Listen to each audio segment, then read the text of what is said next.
આ જે બધી હાજી કોમનવેલ્થની વાતો કરવામાં આવી છે, જાહેરાત કરવામાં આવી છે, તો આપણે શું પરિસ્થિતિ છે? કોમનવેલ્થ માટેની ફેસિલિટીઝ છે ખરી? કોમનવેલ્થ ગેમ્સ મળવી એ એની રીતે એક બહુ મોટી વાત છે, બરોબર. મળી છે, એનું યજમાન પદ ગુજરાતને અને ખાસ કરીને અમદાવાદને મળ્યું છે, એ બિરદાવાને યોગ્ય વસ્તુ છે. પણ મુદ્દો એ થાય છે કે આ કોમનવેલ્થનું આપણે કેટલી સફળતાથી આયોજન કરી શકીએ છીએ, અને એ આયોજન બાદ પણ ભારતને કે ગુજરાતને કે અમદાવાદને શું લાભ થશે, એ પ્રશ્ન ત્યાં ઉભા રહેવાના છે. મુદ્દો ત્યાં છે કે આ કોમનવેલ્થ આપણને મળ્યું, એમાં કેટલી ગેમ છે એ પણ કદાચ ભાગ્ય કેટલાક લોકોને, ગણ્યા ગાંઠ્યા લોકોને. આપણે એવું નથી કે આપણે કોમનવેલ્થનું આયોજન પહેલી વાર કરી રહ્યા છીએ.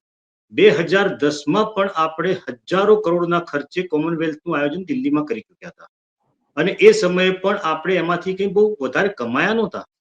2016માં અને 2010માં આપણે જે કર્યું એનું પાછું આપણે પુનરાવર્તન કરવા જઈ રહ્યા છીએ 2030માં.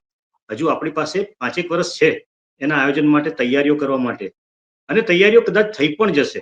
માળખાકીય તૈયારી તરીકે ગણીએ તો ભાઈ નરેન્દ્ર મોદી સ્ટેડિયમ ગણો, કે તમે સૌથી મોટી વસ્તુ અત્યારની ઉપલબ્ધિ ગણી તો 700 કરોડથી વધારાના ખર્ચે જે વીર સાવરકર સ્ટેડિયમ ઊભું કર્યું છે, હકીકતમાં એ સ્ટેડિયમ જોવાલાયક છે.